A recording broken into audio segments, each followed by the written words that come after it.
Irmãos, nós vamos abrir nossas Bíblias no livro de Eclesiastes. No livro de Eclesiastes, nós vamos dar continuidade, à série que teve início no último domingo, onde nós temos passado a meditar nesse livro, no livro de Eclesiastes. Nós vamos abrir ainda no capítulo 1, e nós vamos fazer a leitura a partir do versículo 12 até o versículo 18.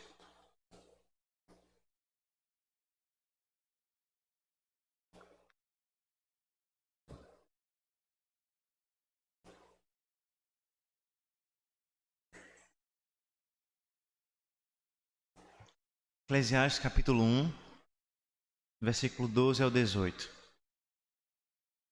Não fica tão difícil de achar. Se você achar o livro dos Salmos, ele está bem pertinho, logo depois de Provérbios, você vai achar Eclesiastes.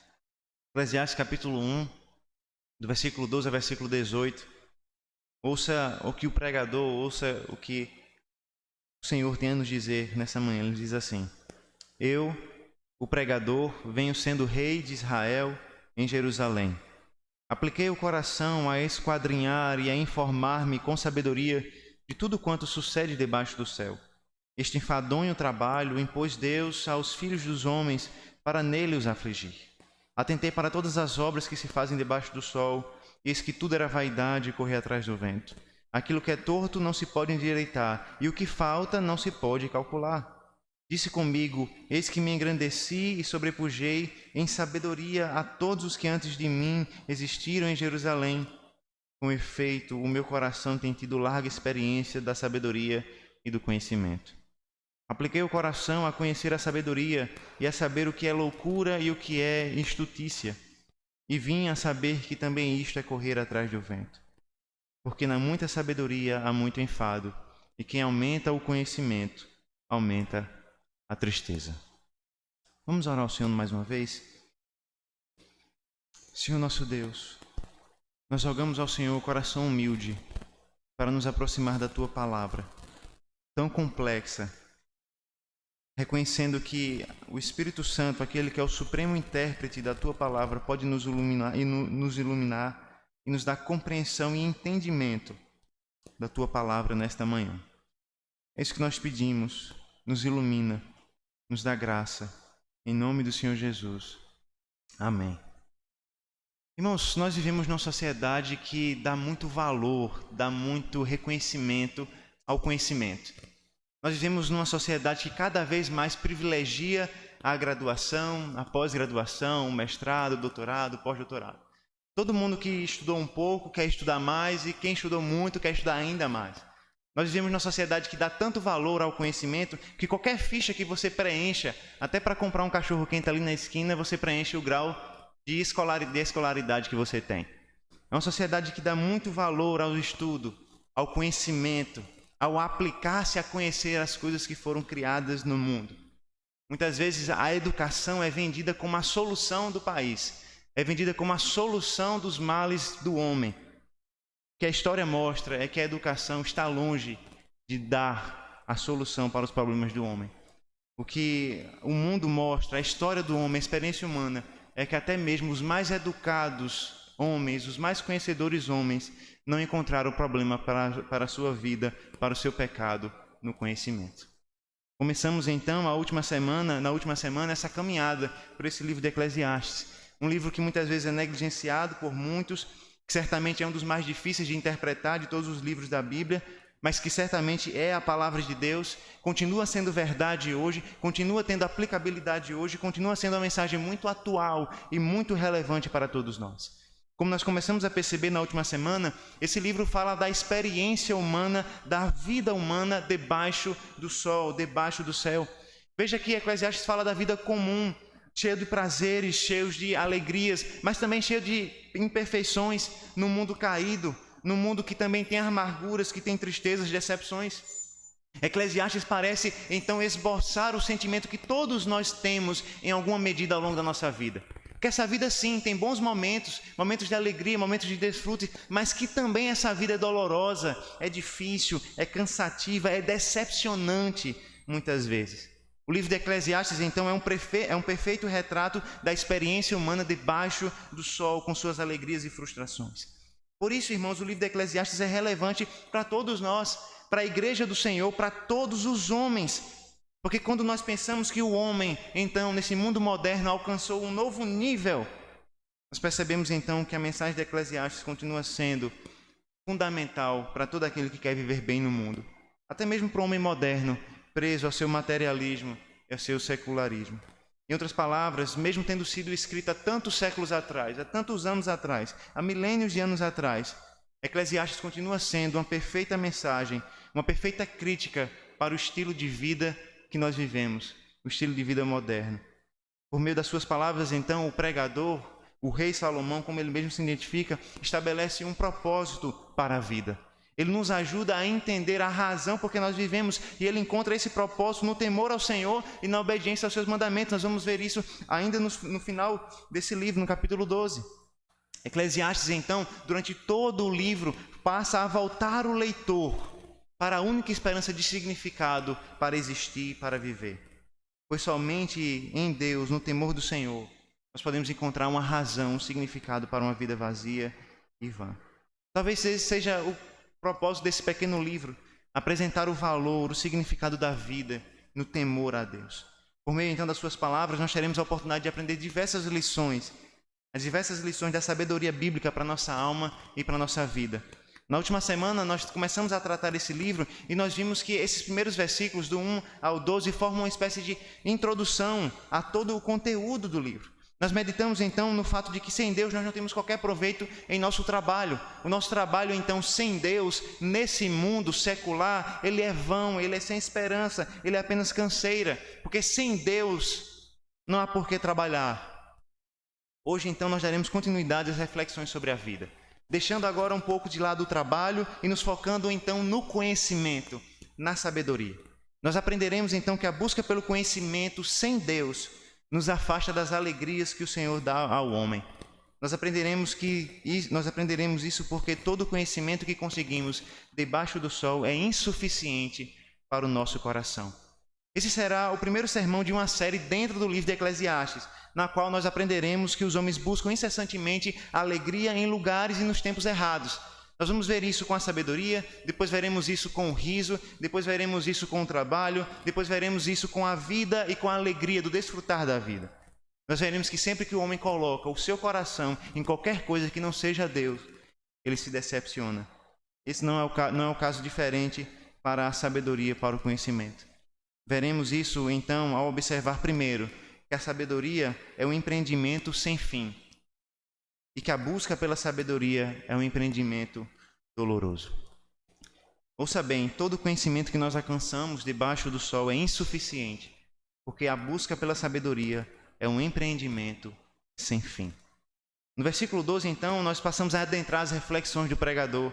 E veja que ele novamente se volta para a sua identidade. Veja no versículo 12 o que ele diz. Eu, o pregador, venho sendo rei de Israel em Jerusalém. Como nós já observamos lá no início do livro, no primeiro versículo, a palavra aqui que é traduzida por pregador significa alguém que reúne uma assembleia para falar na assembleia. É por isso então que o título do livro é Eclesiastes, porque vem da palavra eclesia, igreja. Então, Eclesiastes é um livro para a igreja. O pregador reúne o povo de Deus para ouvir as suas reflexões, a sua palavra. E esse pregador, ele disse que ele é filho de Davi e rei de Jerusalém, ainda no versículo 1. Dessa forma, então, nós já tivemos algumas pistas, algumas informações a respeito dele. Ele era filho de Davi, da descendência de Davi, e era rei sobre Jerusalém.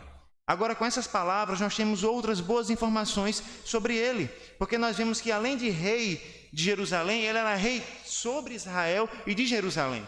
Isso limita muito quem ele era, porque o único rei, filho de Davi, que foi rei sobre todo o Israel e reinou em Jerusalém, foi Salomão. Os irmãos vão lembrar muito bem que depois de Salomão, o reino se divide entre reino do norte e reino do sul. Ou seja, somente o rei Salomão era filho de Davi e reinou sobre todo Israel. Nenhum outro descendente de Davi conseguiu reinar sobre todo Israel, somente Salomão. Além disso, nós vemos palavras que identificam ainda mais a ele. Veja que no versículo 13 ele diz: apliquei o coração a esquadrinhar, a informar-me da sabedoria e tudo quanto sucede debaixo do sol. O versículo 16 vai dizer: disse comigo, eis que me engrandeci e sobrepujei em sabedoria a todos que antes de mim existiram em Jerusalém. Quando nós ouvimos essa palavra de um rei que é sábio, de um rei que supera a todos os outros em sabedoria, não há como não pensar em Salomão, não há como nós nos voltarmos para Salomão. Esse era o filho de Davi, aquele que rogou por sabedoria, que todos nós conhecemos tão bem a história, quando Deus lhe ofereceu um desejo a ser concedido, e então ele pediu um coração sábio e inteligente para julgar, para discernir aquilo que é justo, aquilo que era bom, aquilo que era mal. E Deus então lhe deu um coração sábio e inteligente, de modo que 1 Reis, capítulo 3, versículo 12, nos diz que não houve igual a Salomão, nem antes dele, nem depois dele. Nas suas palavras, ele mesmo diz: eu me tornei maior em sabedoria do que todos os que existiram antes de mim. A figura do rei, do sábio, de Eclesiastes, sem sombra de dúvidas, é Salomão. E não há então por que não entender que esse rei é o autor desse livro. As suas palavras e principalmente a sua história, o seu exemplo de vida, nos mostra que as experiências descritas nesse livro, de fato, foram escritas por ele. Nas palavras de Charles Bridges, ele diz: quem não conhece a sua história, tristemente instrutiva? Ele diz: o dia de Salomão começou com uma manhã sem nuvens. Seu meio-dia era brilho acima de todos os seus companheiros, mas as sombras do entardecer, quão escuras.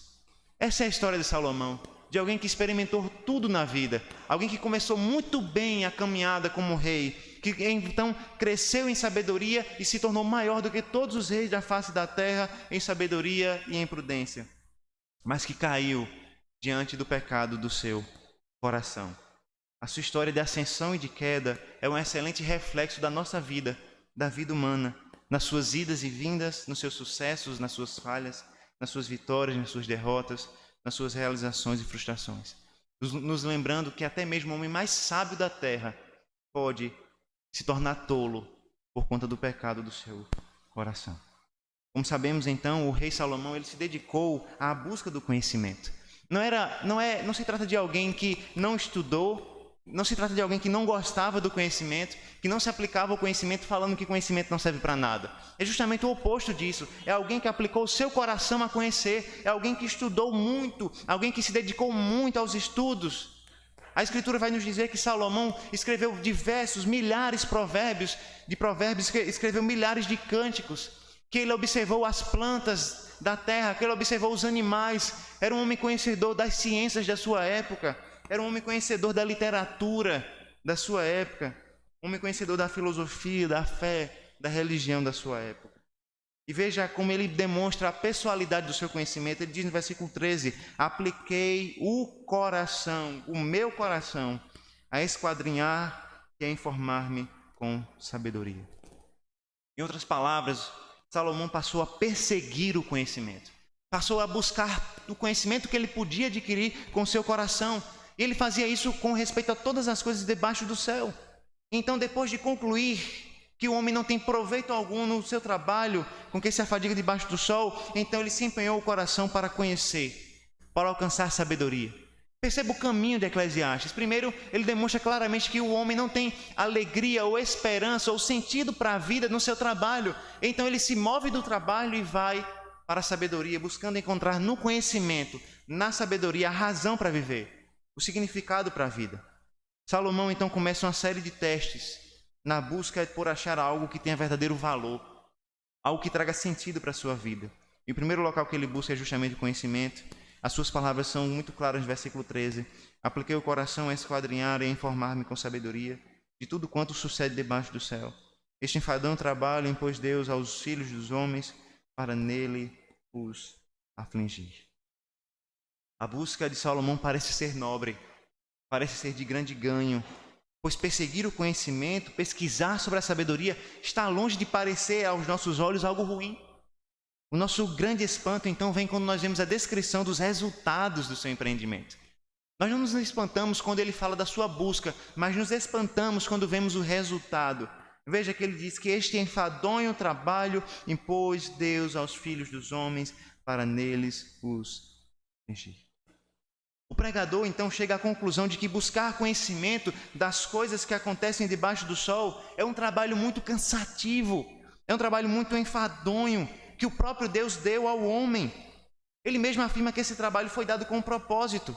E aqui eu prefiro a tradução da Almeida Corrigida Fiel, que diz que esta enfadonha ocupação de Deus aos filhos dos homens, Ele deu para nela os exercitar. O propósito de Deus em dar o trabalho de conhecer ao homem é atarefar o homem, é dar trabalho ao homem, é fazer com que ele tenha com que trabalhar, com que se exercitar dia após dia.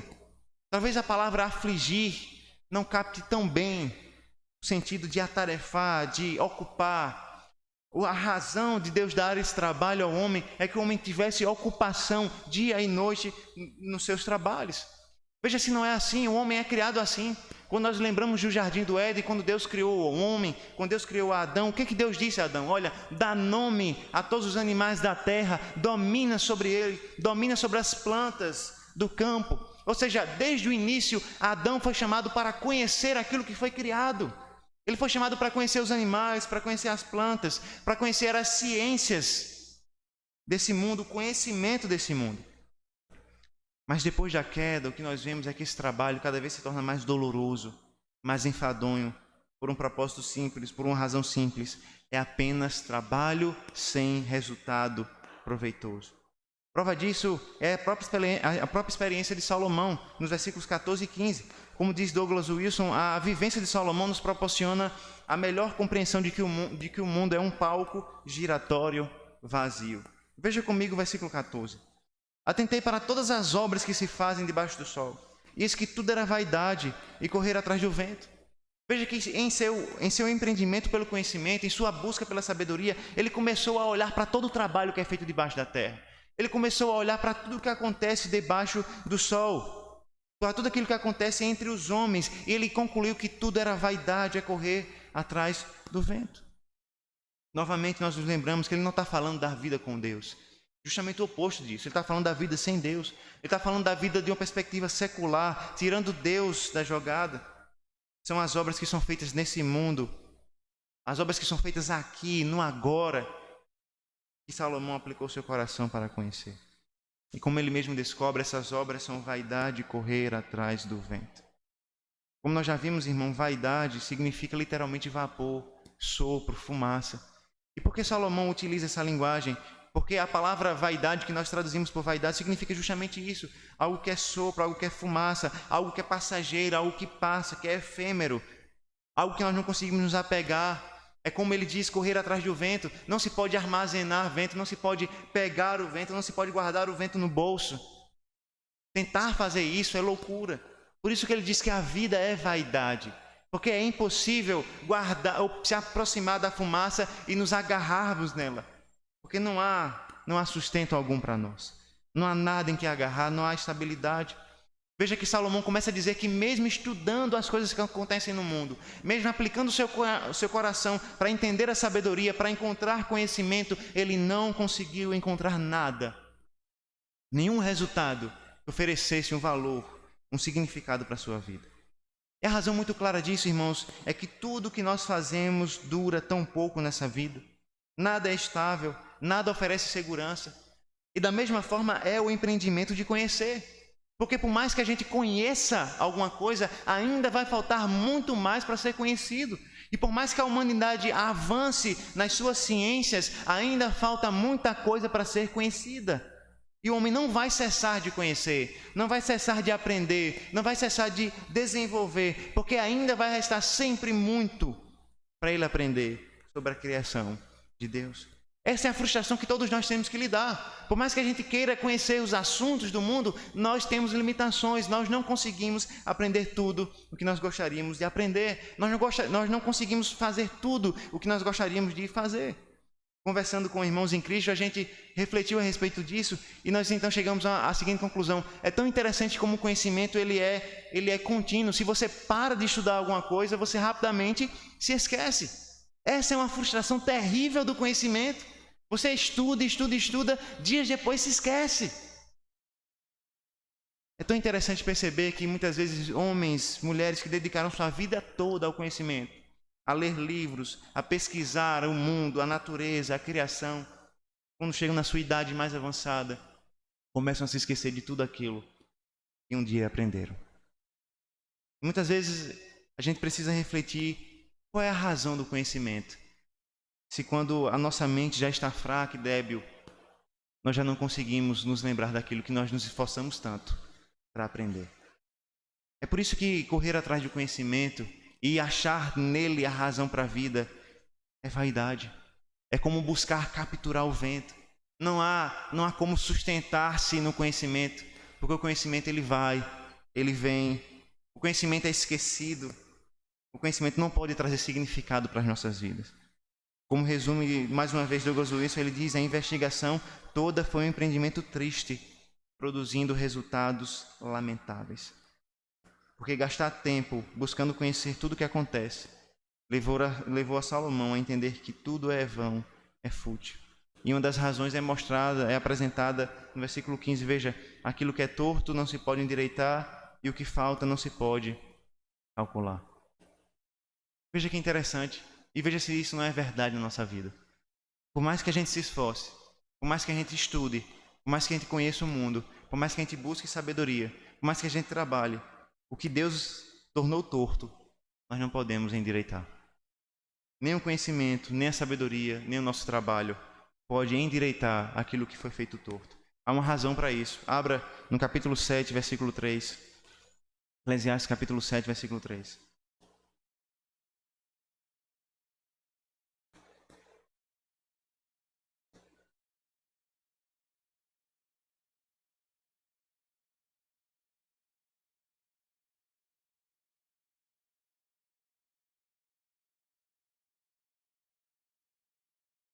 Eclesiastes 7, versículo 3 nos diz assim: atenta para as obras de Deus, pois quem poderá endireitar o que ele torceu? O que Salomão tão sabiamente está nos dizendo, irmãos, é que as coisas que foram feitas tortas, nós não podemos endireitar. O que o Senhor está dizendo nessa manhã é que por mais que você se esforce, trabalhe, estude, você não pode mudar o mundo como ele é. Veja, o Senhor deseja que os pecadores entendam que eles não podem endireitar o mundo, não podem consertar o mundo. E mais uma vez nós precisamos nos voltar para o início da história bíblica, para a queda. Nós sabemos que Deus criou o mundo perfeito. Deus não criou nada torto. Deus não criou nada feito de maneira mal feita ou má. Deus criou tudo perfeito, mas a queda veio, o homem caiu em pecado. E o texto de Gênesis capítulo 3, do versículo 15 ao 19, nos diz tão claramente que Deus amaldiçoou a sua própria criação. Deus amaldiçoou o homem, a mulher, a serpente e a criação. De maneira que a terra geme, a terra chora, esperando a redenção em Jesus Cristo. Perceba claramente que as consequências do pecado que nós vemos no nosso mundo são claramente a ação de Deus. E por mais que a gente se esforce, a gente não consegue mudar. Por mais que o homem estude a ciência, ele não pode impedir as pandemias. Por mais que o homem se esforce para dominar o mar ainda continua mais revoltoso do que a força do homem. Por mais que o homem estude e se esforce, ainda assim os desastres naturais continuam acontecendo. E a razão é clara por isso. A razão é clara para isso. Porque as pandemias não podem ser explicadas no laboratório, as tragédias desse mundo não podem ser explicadas também no laboratório se nós não tomarmos Deus e o pecado em consideração. As consequências do pecado são duras e a verdade é que nós estamos sofrendo essas consequências, a ira, a maldição do Senhor sobre a criação. E aqui, irmãos, há uma importante aplicação aqui. Nós temos o costume, muitas vezes sem um amparo bíblico, de não atribuir a Deus as coisas que acontecem no mundo, como se Deus muitas vezes fosse um ser inerte que não intervém na história do homem, na história do mundo. Quando nós vemos pandemias, quando nós vemos desastres naturais, quando nós vemos coisas terríveis acontecendo no mundo, logo nós dizemos, não, mas Deus não tem nada a ver com isso. Deus não tem nada a ver com isso. É o homem que é mau, são as coisas que acontecem no mundo, como se Deus estivesse apenas sentado em uma espécie de trono, com os braços cruzados, sem fazer nada no mundo. Essa não é a verdade da Escritura. O que o próprio livro de Eclesiastes faz nos dizer é que Deus fez o dia bom e Deus fez o dia mau também. As coisas que acontecem no mundo, as tragédias que acontecem no mundo, também são feitas pela mão do Senhor. E por mais difícil que seja entender isso, nós não estamos dizendo que Deus é mau aqui. Muito pelo contrário, nós estamos dizendo que Deus é bom. E se nós cremos num Deus bom que não intervém no mundo, qual é a nossa esperança? Se o nosso Deus fica apenas sentado com os braços cruzados no seu trono e não faz nada, qual é a nossa esperança no mundo? De nada adianta ele ser bom. Porque ser bom sem agir não nos salva. Mas é justamente porque Deus é bom e age no mundo que nós podemos ter esperança. Isso significa tão claramente que Deus não é o autor do pecado. Deus não implanta a maldade no coração do homem. O homem é mau por conta dos seus próprios desígnios, por conta do seu próprio pecado. Mas isso quer dizer que Deus não é inerte. Deus não está parado. Deus não está contemplando as obras do mundo e parados ali. Deus derrama a sua ira. Deus derrama a sua maldição, a sua punição sobre os pecadores, sobre os homens maus. Nós cantamos isso agora há pouco. Deus não está com os olhos vendados para não ver a maldade que acontece no mundo. E aquilo que acontece no mundo, por mais difícil que nos pareça aos olhos, possuem a mão de Deus ali presentes. Pensando claramente na história de Jó, nós sabemos que quem traçou a maldade na vida de Jó foi Satanás. Satanás tocou no corpo de Jó, não foi Deus. Mas isso acontece porque Deus permitiu. E porque Deus quis glorificar o nome dele na vida de Jó. Não pense que as tragédias, que as forças da natureza que são incontroláveis acontecem quando Deus é pego de surpresa, quando Deus está cochilando e de repente ele é pego de surpresa pelo mal que acontece no mundo. Saiba que todas as coisas que acontecem no mundo, até as coisas más, são para a glória de Deus, e o nosso Deus será louvado e glorificado, até mesmo pelas pandemias, pelos terremotos, pelas tragédias, pelas guerras. O nosso Deus é sempre louvado, porque ele sempre age no mundo. Salomão, então, parece nos lembrar, irmãos, que todo empreendimento humano de consertar aquilo que Deus fez torto é inútil. Não adianta a gente conhecer e se esforçar para resolver o problema da morte. Não vai resolver. Não adianta a gente tentar controlar as forças da natureza. Não vai controlar. Porque essas coisas foram feitas assim por Deus. Essas coisas foram feitas assim por causa do homem que caiu em pecado. E Deus, então, amaldiçoou o mundo e trouxe a morte sobre o homem. É por isso que o apóstolo Paulo nos diz lá em Romanos capítulo 8, abra comigo, Romanos capítulo 8, versículo 20 ao versículo 21.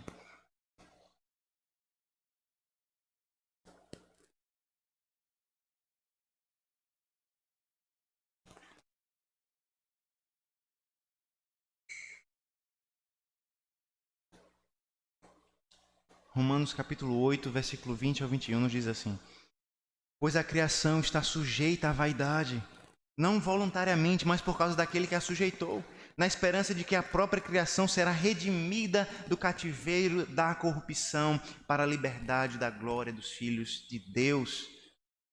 Veja que o texto de Salomão não está nos dizendo que aquilo que é torto jamais será consertado. O que o texto de Salomão está nos dizendo é que o homem não pode consertar aquilo que é feito torto, mas Deus pode. E na verdade ele promete isso na sua palavra, porque o texto de Paulo nos diz claramente que o mundo que agora é torto, que é mau, um dia será transformado, consertado, endireitado pela obra da redenção do Senhor Jesus Cristo. O que o texto de Salomão nos faz perceber também é que você, eu, nós, humanos, nós não conseguimos mudar o mundo. Nós não conseguimos mudar as leis da natureza. Nós não conseguimos mudar a realidade da morte, das doenças, do sofrimento, por mais que a gente se esforce. A gente não pode guardar as pessoas que nós amamos num pote. Nós não podemos guardar o mundo que nós queremos num pote e pensar que ali está seguro. Não está. Mas a grande mensagem de esperança é que Deus, o Senhor, Ele pode sim restaurar todas as coisas. Lembra o que o Senhor Jesus Cristo disse? Qual de vós, por ansioso que esteja, pode acrescentar um côvado ao curso da sua vida? Nas palavras de Salomão, como é que nós acreditamos que nós podemos endireitar aquilo que está torto?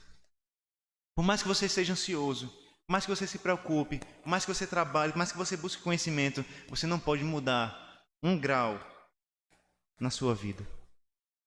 Salomão, juntamente com o Senhor, descreve a incapacidade do homem diante da vida. As nossas vidas são frágeis.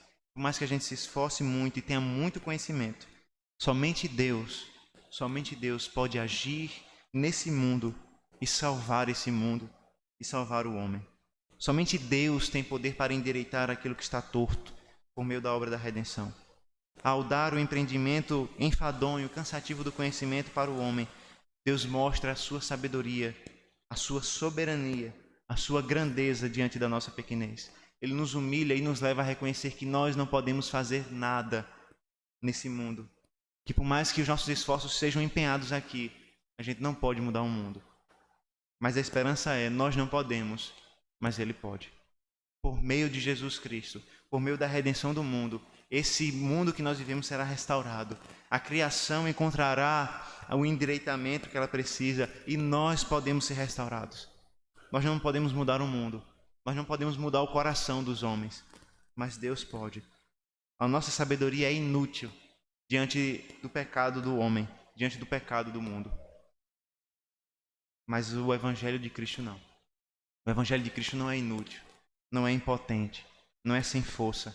Ele é o poder de Deus para a salvação de todo aquele que crê. Por isso nós podemos entregar as nossas vidas diante do Senhor, sabendo que correr nós mesmos atrás de nossas vidas é correr atrás do vento, é vaidade. Todo conhecimento, irmãos, que nós alcançamos debaixo do sol é insuficiente, porque buscar conhecimento é um empreendimento sem fim. Mas além disso, buscar a sabedoria é um empreendimento doloroso. E veja que depois de examinar então os frutos da sua própria busca pelo conhecimento, então o pregador ele passa a olhar para si mesmo e ver os resultados em si mesmo e refletir sobre a sua própria sabedoria. Veja o versículo 16. Disse comigo: eis que me engrandeci e sobrepujei em sabedoria a todos os que antes de mim existiram em Jerusalém. Com efeito, o meu coração tem tido larga experiência da sabedoria e do conhecimento. Veja que Salomão reconhece a sua grandeza, ele reconhece a sua inteligência, o seu conhecimento, a sua sabedoria. Ele afirma que passou todos que existiram antes dele. E como nós já observamos, ele aplicou o seu coração para entender as coisas, para discernir aquilo que é justo, aquilo que é bom. Deus concedeu a ele um coração sábio, um coração inteligente. Ele reconhece isso, ele reconhece a bênção de Deus, ele reconhece a graça de Deus. O pregador então viveu pela busca do conhecimento, pela busca da sabedoria. A sua experiência, então, pode ser de grande valor para nós que vivemos nesse mundo. É de grande valor aprender com aquele que mais teve conhecimento, aquele que mais buscou conhecimento, e então aplicar essas verdades para a nossa vida. Veja o versículo 17 e veja como Salomão explica detalhadamente o seu empreendimento. Apliquei o coração a conhecer a sabedoria e a saber o que é loucura e o que é estutícia, e vim a saber que também isto é correr atrás do vento. Ele aplicou seu coração para a sabedoria, ele aplicou seu coração para conhecer. E nesse momento nós lembramos que a sabedoria aqui, irmãos, é descrita por James Crenshaw. Ele diz o seguinte: ela se refere ao conhecimento prático, à habilidade, inteligência, discernimento, inteligência geral, sabedoria. A sabedoria aqui é quando nós utilizamos os melhores meios para alcançar os melhores fins. Nós vivem no mundo como se não houvesse frustração, como se não houvesse dor. Sempre é festa, sempre é alegria. Elas não sentem o sofrimento do mundo, elas não pensam no amanhã.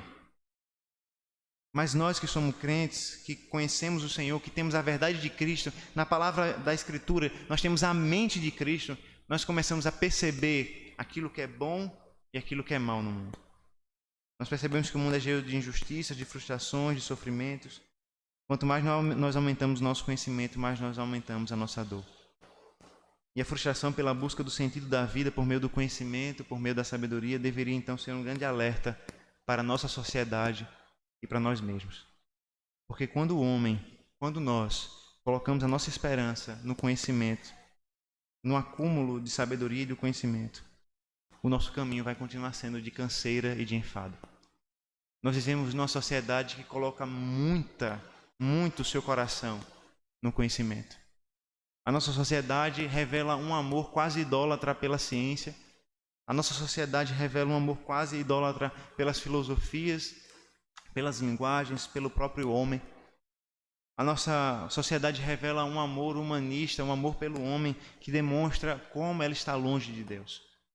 E aqui nós não estamos dizendo que os conhecimentos são ruins, que a ciência é ruim. Não. O que nós estamos dizendo é que elas recebem também as consequências do pecado. Se existe uma ciência ideal que é feita por Deus, essa não é a ciência que os homens fazem. A ciência que os homens fazem é imperfeita, é cheia de pecado, é enviesada pelos critérios da própria consciência humana, que são pecaminosos. As nossas filosofias, o nosso uso da linguagem é impregnado pelo nosso pecado, pela nossa maldade.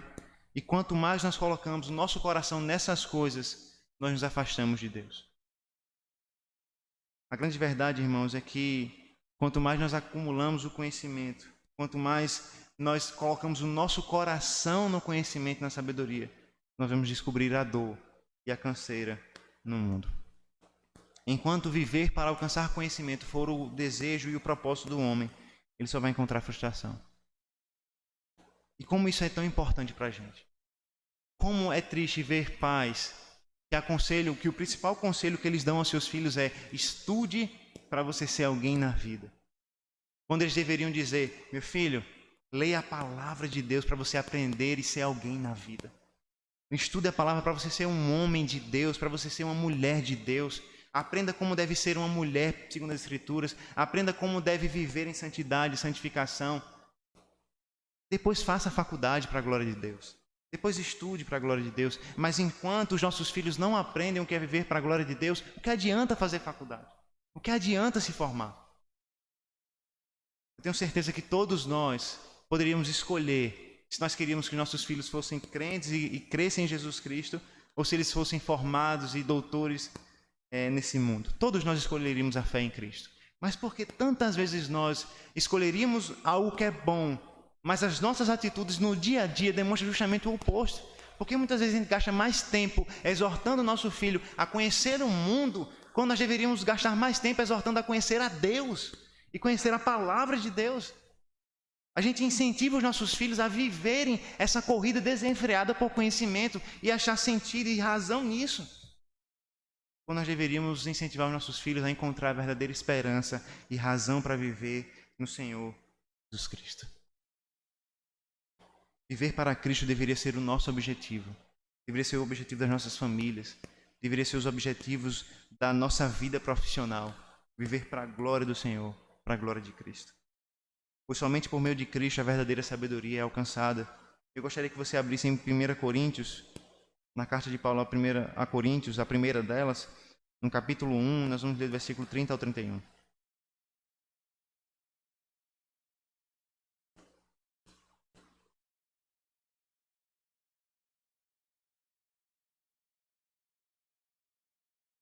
Primeira Coríntios 1, versículo 30 ao 31.